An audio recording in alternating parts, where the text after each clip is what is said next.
Shattered by Sharon on AO3. Summary. Xisuma is a hermit. He was the head admin, the curator of their worlds, and the breaker of their hearts. Honestly, the world would be better off if he just stayed in the void forever. So why, he asked himself, can he not bring himself to leave Hermitcraft? Inspired by Highest Fall You'll Ever Grace by Mayflowers07. It hurts. He hurts. And nothing he does will make it go away. He's already tried, over and over again. But what he has broken can no longer be repaired. No matter how many times he apologizes, no matter the reparations he offers, the spurred help, the left gifts that go ignored or returned. Not even whitelisting the hermit they all wanted gained him any favor back. He presses a fist against his chest, hoping futilely that the pressure will ease the sharp ache there. If you think I'm broken, you'll ban me. You're a bully, and I'm sick of bullies ruining my life. The slurred words still echo in the back of his head, almost drowning out other voices that had yet to fade. This is you trying to take control again. You didn't ask permission. You snuck in like a burglar because you wanted to make yourself feel better. You abuse your power and like holding that control over people. You know how wrong you are, right? How foul and disgusting that you knowingly withheld information. What else are you hiding from us? Can we even trust you to be truthful? You're saying that being human is better than being a hybrid? If we had looked human, you would have liked us better. It's not your choice to make. The shouts ring in his ears, and he can't even convince himself that the words weren't that sharp, weren't meant to be cutting edges, still bleeding him days and weeks after. I think you should leave now. His feet are moving before he remembers where he is. It doesn't really matter. There's no one here to see him, and nowhere for him to go anyway. Useless pacing in an empty concrete tower, with just the ghost blocks of his own making to haunt him. Your parents didn't love me the way they loved you. As if he had caused it. He was a child, same as his once brother. He hadn't wished his parents gone, hadn't even wished him gone. He had just wanted the pain to stop. He didn't choose that first ban, that resulting exile to the void, just accepted it, as the child he was then. He had accepted an apology after multiple fights, stalkings, deaths, and an intricate, albeit failed, attempt to destroy him outside of one of his own worlds. A truce that lasted all of a few months and barely one world before it was thrown back in his face. One more injury to bear, and the last straw in the burning hay bale of offenses. Against himself, against the server, against the hermits he'd sworn to protect. And all forgiven by those who'd endure a fracture of his own torment. I speak for all of us when I say that we're sorry for the way you were treated. After everything you've done for this server and the way you've helped it, we all survived, and that's because we helped each other out. You get to be a hermit. He's the only one who didn't cast a vote, but his voice had been heard and deemed worthless, discarded, replaced. Who is the original and who is the clone? Whose pain outweighs the others? Who's more deserving of what they've won? Soundless void. He couldn't even bring himself to be mad at his friends, at the hermits, a forged family of choice instead of blood, and who were forgiving to a fault, except for you. Too many mistakes, too large, too long. You switched places with Xisuma. You've become the painful reminder of everything wrong in their lives.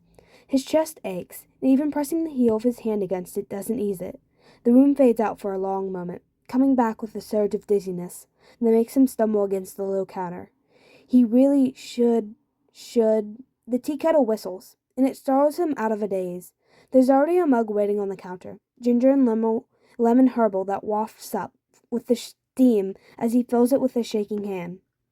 His calm dings, but it's the automatic notification of server maintenance, and he's been ignoring those for a couple days now.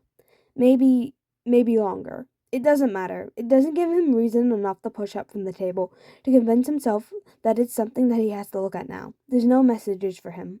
Haven't been for longer than he wants to admit. Corral is used to. He doesn't want to think about it. About who he may be spending time with now. Mending fences and repairing friend. His forehead barely misses the mug when it thunks down on the tabletop. A few more small thumps and the headache that had been threatening blooms into the start of a migraine, wrapping his head in a vice of pressure and fog. Spilled tea slides across the wood grain, warm lemon stinging his eyes. He laughs, dry and rasping, and it only makes it worse, the sound echoing in his head until it feels like anvils dropping on him. He wishes they were. Sure, just go ahead and abuse your admin power some more. Run away from your problems. If you don't care, why should they? The thoughts tear at him, and he knows that it's a slippery slope, that he shouldn't be letting his thoughts slide away like this. He'd been good. He'd been so good for so long. And it didn't even matter. You didn't trust anyone to tell them, but wanted them all to confide in you? A fired clay mug crashes to the floor nearby, but his hands are clapped over his ears, trying in vain to drown out his own thoughts. Go ahead. Tell them now. Send out your blue creeper call and see who shows up. Find out who trusts you to be telling the truth. His throat is tight with the sobs he's holding back. Spikes like the tines of a triton stabbing into his skull as the untreated migraine protests him lifting his head from the table. He wants his armor, wants the surrounding pressure, the dimming visor, the interior speakers that he can blast or mute music from until he can't hear himself think anymore. He stumbles into another room, bouncing off the door jab, when he can barely open his eyes. Armor in the chest by the desk where he'd torn it off after returning from visiting Grian, who was high on pain meds, giggly and effusive with others who had sat with him, and who had called him a bully and an abuser as soon as he tried to help him. His stomach heaves, but there's nothing to bring up, except the sour taste of bile in the back of his throat, burning his sinuses. He hadn't drunk the tea, which had been intended to settle him in the first place. It doesn't matter. He's not hungry. He just wants it to stop. He wants it all to stop. All of it. All to stop. The void is soundless, sightless, unmoving, and immutable. Its black, unending depths drive a conscious player to madness simply by being nothing, providing nothing, offering nothing. Very, very few have ever met its depth. Not with their mind intact, with their eyes working, with a sense of touch still capable of processing solid blocks. There is a center, a gravitational mass that collects the abandoned shells, of players, of NPCs, of builds and pieces of worlds, of glitches, abandoned updates, world-building code that was too unstable to keep or implement, a world of its own, lifeless, discarded, unwanted. But there were those that walked along old, forgotten paths, that searched the debris, who organized and repurposed and hunted for scrap in the fields of the forgotten, those who were called by the void, created within the void and gifted to the void, to maintain the balance, to protect and defend and support the graveyard of dreams and hopes and broken ideas, to maintain the connection between dimensions, between worlds, between the universe. Xisuma closed his eyes inside a white concrete tower. Xisuma opened his eyes beneath a black sky, in the mind-numbing cacophony of mismatched pieces of builds and blocks attached to nothing and everything, as they floated securely overhead. Memories of laughter, of quiet warnings, of familiar squabbles are a welcome relief from previous concerns. In the aspects of sound his ears translate static, numbing and peaceful and soothing. Similar to the end, there is no way to tell time here. No cycling sun or moon, no clock or dimensional rhythm to keep track of, no one to prod him up from whatever he is lying on, to urge him to eat or sleep or check the server status. He is no longer a part of any particular server, and he can't bring himself to care without it all coming back at him. It's a familiar movement, to stand in shifting gravity, to plant his feet like he remembers, and to push off towards the nearest small outcropping of blocks.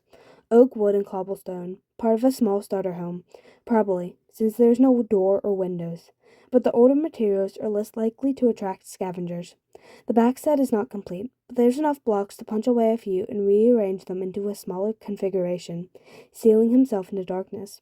Pixels of muted light flicker on across his armor, soft gray that barely illuminates the space. It's just enough for his visor to pick up and highlight the edges. He puts his back to the nearest wall, slides down until his legs are folded before him, sets his helmet against his knees, and wraps his arm around that. He's asleep without considering what he's left behind, exhausted to the point of numbness. A soft knocking wakes him, and his head snaps up with a concerning crack from his neck, the back of his helmet hitting the wall behind him. He's still alone in his little box, his armor lights flickering back on with his movement. He holds himself still, listening hard to the silence around him, outside of his little shelter, stretching his senses like he'd been taught so long ago. The void is empty, is nothing, except for what is abandoned and collected.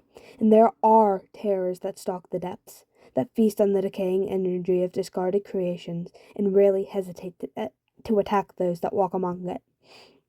He hasn't walked the void in so long that he doesn't remember the dangers. Whatever it is that woke him is moving off, a vague sense of wrongness leaving with it. Probably a glitch, then, feeding off the newer blocks instead of the old cobble. They're easy enough to trap, drawn to the energy of fresh creations, and unraveled or made whole by the same. He remembers. No, he doesn't want to remember. He closes his eyes, waits for his suit to power down to stand by again. He's held too much inside lately, and it's going to either tear him apart or shatter him completely. A deep breath, and let it out. Meditate. Find your calm, and focus on that which you wish to release to the void. A sacrifice or an offering. It only mattered to the walker, never the void. He used to wonder if his parents had left something behind when they found themselves with 2 children instead of 1.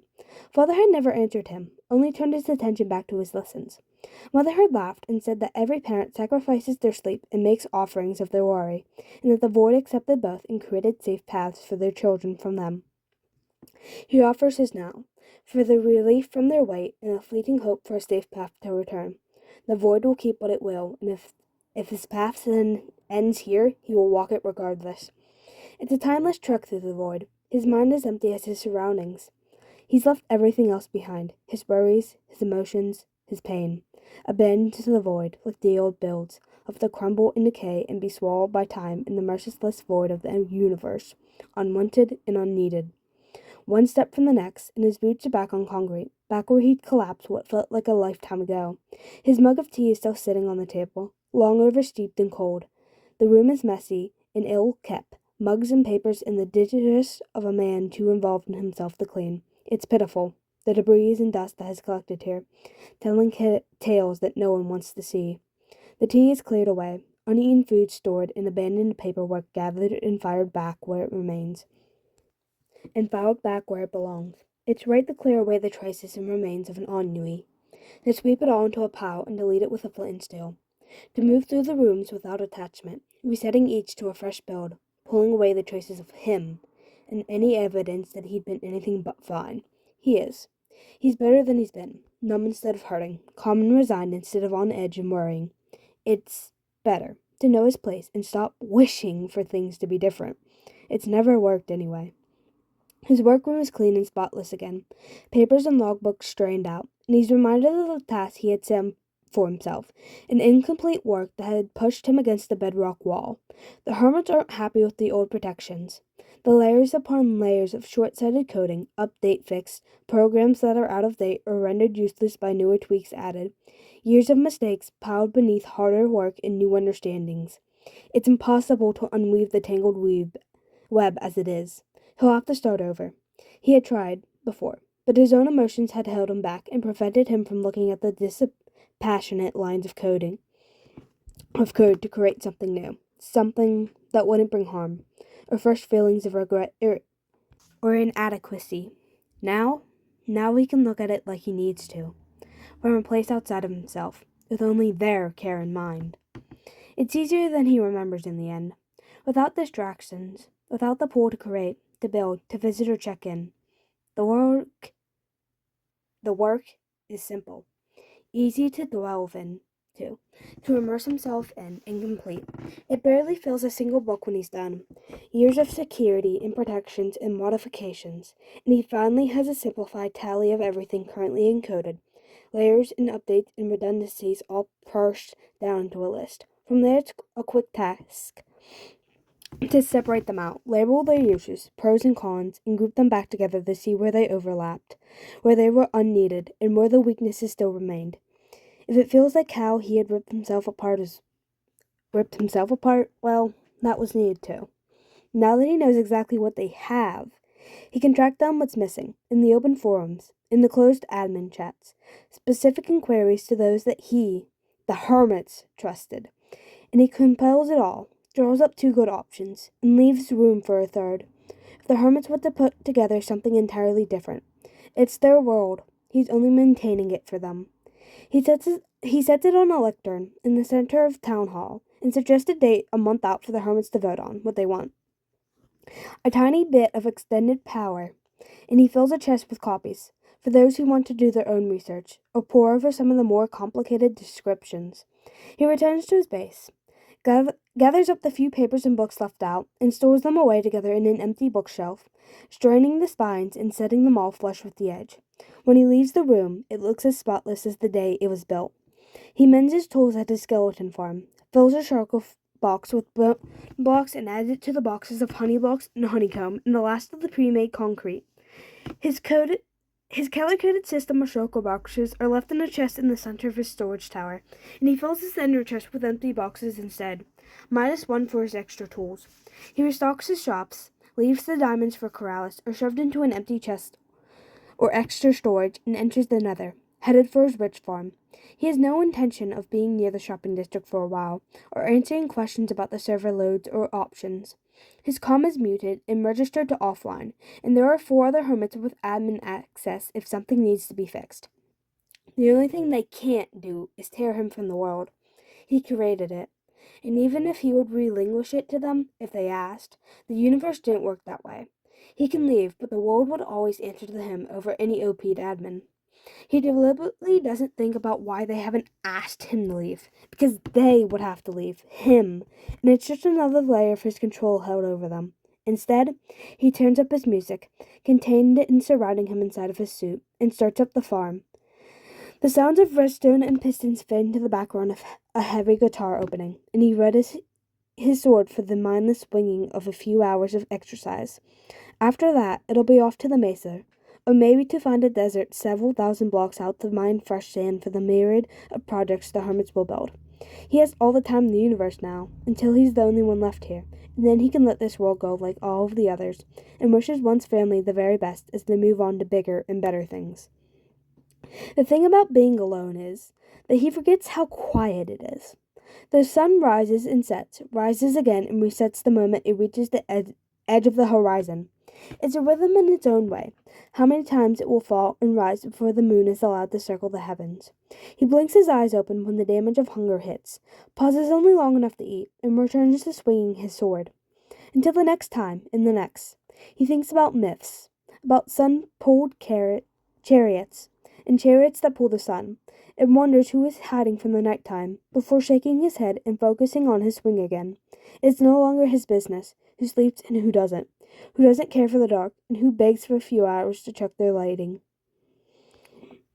Thunder cracks in the distance only once, but the day cycle is reset before any lightning flashes over his farm. He doesn't think about glowing red eyes, or the flash of fire and pain, or of a quartz monument that tore him apart before tossing him into the void. Witches stop falling like rain when too many hermits actively spread about, and the mob cap stretches to follow them. He retires then, falls into the dusty bed in the corner with his armor on, and music dimmed, but not halted. He supposes the sleep is restful enough. He doesn't dream, and he wakes to another sunrise. Powders are condensed, sticks are funneled to the furnaces, and extra drops are destroyed for one of a use. If it wasn't for respawn, he'd consider it, but it's just another ploy, just another knee-jerk reaction for attention, for control. It's beneath him, and he won't think of it again. He checks coordinates, the world map he's marked and annotated since the beginning of the season, equips his rockets, and heads out, spawn on his back as he aims for the clouds. Watches his HUD, and the rhythms of degrees and precision, biomes passing beneath him without a curious glance, without interest. The journey has no meaning, there is only the destination. He has time, and if he cannot be wanted, at least he can be useful.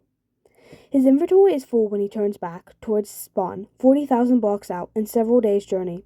Sand, gravel, clay, terracotta, and a few odds and ends from caving when he got distracted. It doesn't weigh him down any more than the lackluster sleep, or the last half stack of zombie flesh that he's been gnawing on for the last few cycles. He turned off his music days ago to conserve power, and maybe to hear the silence around him. But his ears still ring, and he feels like someone added a jump boost beacon when he wasn't looking. He hasn't been looking. He's too far out, and the land generated as he approached it. No one has been here but him and a few dozen mobs. He has to stop twice on the way back, wasting rockets and time spent digging in the dirt hillsides, passing out on barely cleaned dirt floors in the dark. He doesn't remember where he left his bed, or if he recrafted one after the last creeper explosion, however long ago. He has 6 rockets left when he spots the world spawn island. His downward glide giving him a glimpse of eye-driven stare as he passes, standing on a new tower built on the small island. There's just enough momentum to carry him around the town hall, over Killer Complete, and into the loading bay of the concrete shop. His boots take the brunt of his awkward landing, absorbing most of the shock as numb legs catch his weight again, and then he's within steps of the rock and ore shop, stepping over signs of blurry writing and into the cold dimness of the little cave behind them. There's enough space downstairs in the storage area that he can drop off his materials for now, and maybe return later to set them out for purchase when the shopping district is quiet and abandoned. Sugar boxes are dumped into chests. The tools he managed not to break will need to be repaired, and he can run his farms while he AFKs for mending. He comes out the back access, and habit takes him through the concrete shop, condensing diamonds and rearranging chests. He'll consider restocking later, if he still has the book somewhere at his base. He exits out at the main entrance near the llamas, and looks towards the central portal. Two hermits stand nearby it, heads together in discussion. Another exits and moves towards them, stopping abruptly as they spot him. He turns away, flares his elytra, and activates a rocket, content to fly home without disturbing them. There's no answering rockets behind him. It's fine. He glides through the jungle canopy, letting a shortened vine catch his momentum before he lands in front of the hidden skull build. Through the door and down the water drop, and the dim interior is a relief from the brightness outdoors. There's a stack of honey bottles still in the chest as skeletons start to fall into their trap. If it wasn't for the energy he was about to expend slaying them for XP, he'd leave the bottles for later. He still has 4 hearts, and his saturation has a few points left. At least the gold liquid isn't filling, since it takes 3 bottles to top off the saturation bar. He's a little less achy afterwards as his health refills, but there's no major wounds to heal, so he puts it out of mind and readies his sword. Armor and elytra get mended first, and then it's rotating tools into his offhand. Zoning out as armor and arrows fall, stacking up before the hoppers clear and suck them in. He'll need to empty the storage out again. He's seen a few diamond pieces drop. It's likely the extras are clogging the system again. Repaired tools are stored back in the shulker box, or in the orange shulker, left where it is as he slips around into the mined-out rear of the storage to start emptying it. He's surprised tired by the time he has cleared out a dozen or so chests. He's been sleeping better since he's been grinding. Without all of the outside pressures and distractions, he can work until he's tired, and wake up when he's rested. No need for a clock, or to be constantly aware of the time, or wonder what he's missing. It's like being back on a single-player world, except the daylight cycle is a little wonky, and there's an awareness that somewhere in the world are other players, even if they don't interact with him. The bed in the far corner is a little dusty, but it's serviceable enough. He should probably replace it, but it's not a bad idea to reset his spawn anyway. He's crossing in front of the drop entrance when something comes barreling out of it, knocking him to the floor and landing atop him. The air knocked from his lungs is harder to drag him when something is compressing his chest. His shoulders are grabbed and shaken, and he feels a little too stunned to fight off whatever this is. It takes longer than it probably should to realize it's all happening in silence. Something thunks against his helmet, and he finally reacts to that. The instinct to protect both the complicated machinery and his head inside of it, prompting him to shove the person off and roll away, only to stumble into an awkward seated position at finding 4 hermits in a small basement, with an array of exaggerated looks on their faces, and at least 2 of them probably yelling at him by the moving mouths and waving arms. He maybe forgot to re-engage the outside sound inputs on his helmet at some point in the past few days. He lifted his hands, slowly, palms out in a bid for patience, or peace. But he's pretty sure that'll be off the table once he can actually hear them. He's right, of course. He taps at the speaker on the outside of his helmet, dialing the sound down a few notches with a focused blink at the interior controls as everyone yells at once. "Where have you? What in blazes? We were so worried. How could you? Of all the no regard for..." He's plunging back from the explosion of sound before he can stop himself and hold still. It doesn't stop them, and their voices overlap and rise until he can't even make out the separate complaints. So he sits, and he waits them out, hands in his lap as he studies his worn gloves, the sand and clay stuck in grooves and small tears, the calluses and scratches that he can feel on his hands beneath them. He can't remember the last time he'd crafted a new pair, or if he still has a backup somewhere. A small hand slides over the broken seam he's worrying at, and he looks up to find Stress smiling at him, a little sad, but gentle in her enthusiastic way. The room is quiet again, except for footsteps overhead and the rattle of skeletons in the drop chute. Xisuma, are you okay, honey? The of course is on the tip of his tongue. But as his mouth forms the words, the only sound his throat makes is a hoarse, dry croak. Stress leans in when he tries to duck his head and wraps her arms around his back as his helmet catches her shoulder. We was worried about you, love. You haven't been answering our messages, and nobody knowed where you'd gone. She squeezed a little, one of her hands drawing soothingly up and down his back, just enough to feel through his armor. I don't know what's going on through your head, but I wish you could have told us if you need some time to yourself. He struggled to hold on to the numbness, to not consider the events that led up to his leaving. They didn't miss him, just what he could do for them. Even this was just to reel him back in, a tease of comfort before they set him aside again, or threw back all of his previous mistakes to remind him why they'd turned their backs to him. He drew away from Stress first, pulling back as she hesitated in getting to his feet, looking away as she watched him. It took 2 tries to clear his throat, and his voice sounded odd to him anyway. I'm back. Sorry if I delayed you. What needs to be done? He could focus on that, on a task to complete before he let them live their lives again. Maybe they had already decided on the server remodel. He could take care of that and disappear again for a while. Stress tilted her head at him, smile falling away. He knew it wouldn't last. He's not disappointed. Xisuma, if you need something, you know you can ask. He shook his head and gathered up the half-full shulker of tools to store into the nearly empty ender chest. I'm fine. I can get right to work. Has everyone decided on service settings, or did you need more time to go over the options? He doesn't look back. Doesn't want to see whatever look of pity or resignation she's going to give him at the reminder. It's easier to hold his head up and walk towards the exit, prepare himself for their comments and accept whatever decision they had come to. The water vader whisked him upstairs, droplets shedding as it dissipates, and strides forward towards the jungle sunlight. He's ashamed to say he isn't expecting the crowd of hermits milling about the clear quartz pathway. He hasn't seen them all together like this since. He shields away from the memory of dark, leathery wings and accusations he still can't defend. His voice is more cooperative now, stronger, but still monotone for the enthusiasm he just can't summon. Is everyone here for the vote, or has that been decided already? Tango steps forward, his hair flaring up for a moment before settling again. What in the nether waste were you thinking, sticking me with admin permissions again? Tango, we talked about this, Joe sighed. He could have told me. Tango shook his head and turned back to him. You could have told me to my face, instead of me figuring out when I'm duplicating items in creative. He doesn't have the energy for an argument, and he already knew certain hermits wouldn't be happy about his control. I left you a book explaining, and you could have de-opt yourself at any time. You left the book explaining fuck all, and then disappeared for a month, X. Were you even planning on coming back, or was this a mistake too? He closes his eyes against the onslaught of sound, voices raised again in patterns that he no longer wishes to hear. His boots move automatically to turn and walk around the group, ignoring the calls and protest and letting his feet carry him over towards the nether portal. Pressure plates carry a redstone signal down and across, and it's just a few ticks until he's got 2 stacks of rockets in his inventory again. A hand lands on his elbow, and stupidly, he looks at it first until it pulls away and draws his attention to the hermit behind him. Dolk's bulk actually blocks out most of the rest of the group, his cybernetic eye focused eerily on him, even though his live eye is staring at his chest plate.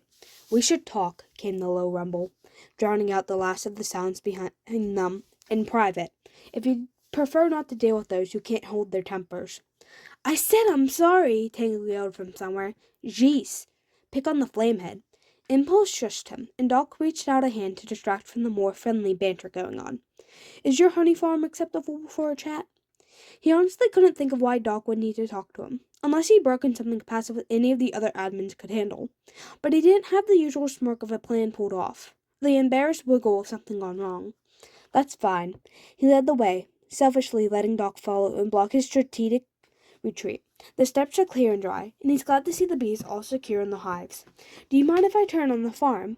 It's only loud for a moment, and then we shouldn't notice it. Doc nods, and walks through the central pathway, towards the honey pit and breeding areas in the back. He takes his time to flick the levers, the bright roar of dozens of bees popping out at once, settling into their low, happy buzzing. He almost smiles at the familiar sound until movement out on the path catches his gaze. Red armor glints in the dappled shade, clean and repaired and nearly pristine. It makes him conscious of the mess on his own. Streaked still with mud and clay and a few dents that he hasn't bothered to work out. Evil X, no, Xisuma, is staring at him from the bottom of the steps. But he doesn't want to hear anything he has to say. Xisuma turns away, wrapping himself with numbness again and imagining the buzz of the beast as void static as he trudges toward where Doc is waiting for him. Doc has arranged a couple of honey blocks up against the wall for seating, and pats the one beside him. Have a seat, Xisuma. You look like you need it. I'm fine, Doc. But he sits anyway, even knowing the comfortable seating will hamper movement if he needs to run. He resolves not to, if it comes to that. He won't fight it, if Doc makes it personal. But Doc settles back, lays his metal hand in his lap, and starts pulling and flexing the false digits with his furred hand. It's been brought to my attention that we have been rather unfair to you. No, don't interrupt. I have an apology to make. It was offered with an uncharacteristically soft smile. His head turned only enough to catch his stunned nod before facing away again. Thank you. Doc took a deep breath and let it out without a word, the silence settling comfortably between them. You've given a lot to the Hermits over the years, X, and I think we forget that sometimes, especially when things go wrong, it's not your fault. You're not some magical deity that can make everything instantly better, and you don't know to fix things that you don't know are broken. Doc's voice was low and soothing, directed away from them both, and maybe to the world at large. It made it easier to bear, somehow, that his intense demeanor wasn't fully focused on him. It wasn't fair of us to be frustrated with you about the glitches, because we knew you were doing everything you could to find the cause and fix them. It wasn't fair of us to blame you for BOO's predicament, since we never bothered to ask or support you when you talked about server securities, or frankly, most of the admin work you do. We can't hold you up to standards we refuse to meet ourselves, and that includes leaving you with the honest of dealing with our bullshit when we don't pay attention. He's considering muting his helmet again. Not sure if he can contain the sob that's fighting its way through his chest. It hurts, but in an entirely different way than it did before. Cleaner, sharper, for all that it swells with Doc's voice as he continues. It definitely wasn't fair of us to force you to accept Xisuma, and we did. We forced that vote, and we forced you to accept it. We disregarded your feelings and history with him, and took for granted that you would be okay with that. We didn't even allow you the same grace that he gave Corrales to say no, even though we all knew how much you were opposed to it. That was no excuse for us to ram it down your throat. He has to pull his helmet off to drop his face into his hands, dirt and dust stinging his eyes before it's washed away by the tears he can't hold back. Void. But it's too much. It's everything he'd stopped hoping for, and everything that had torn at him these last few months. It's everything he'd run away from, buried and hid, and tried to convince himself that he didn't matter. An arm comes around his shoulders, and he cries even harder into Doc's side.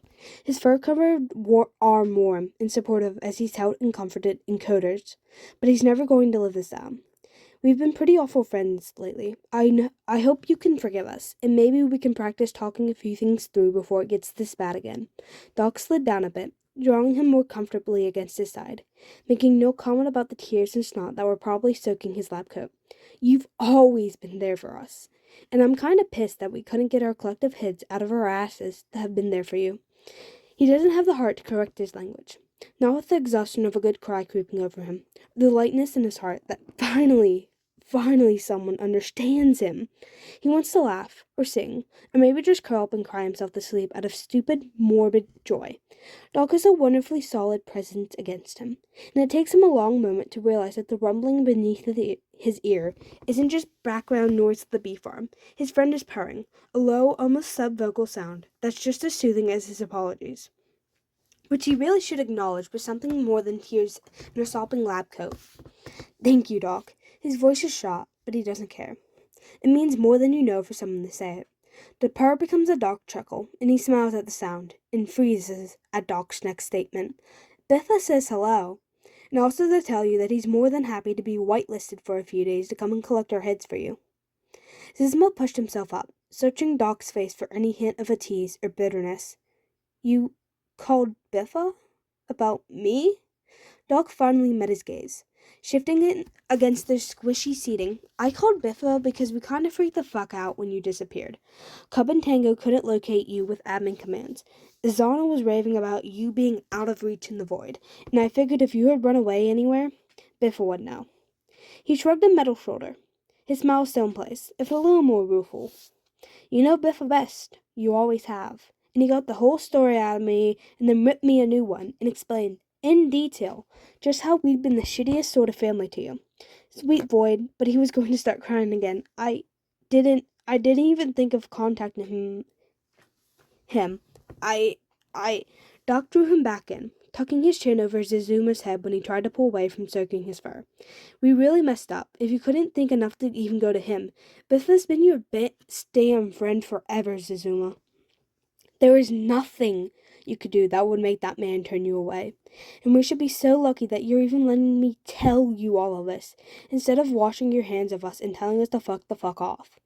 He has to laugh at Doc's language, knowing that it's just for him, to help him settle and show that there are no hard feelings.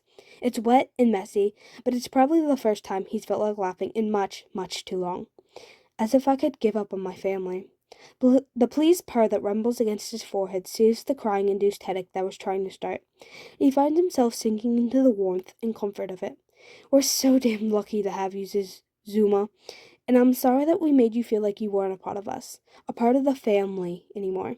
He nods against Doc's chest, bumps against the ridge of his prosthetics, and tries to pry his gummy eyes back open. You really look like you could use a good nap right now.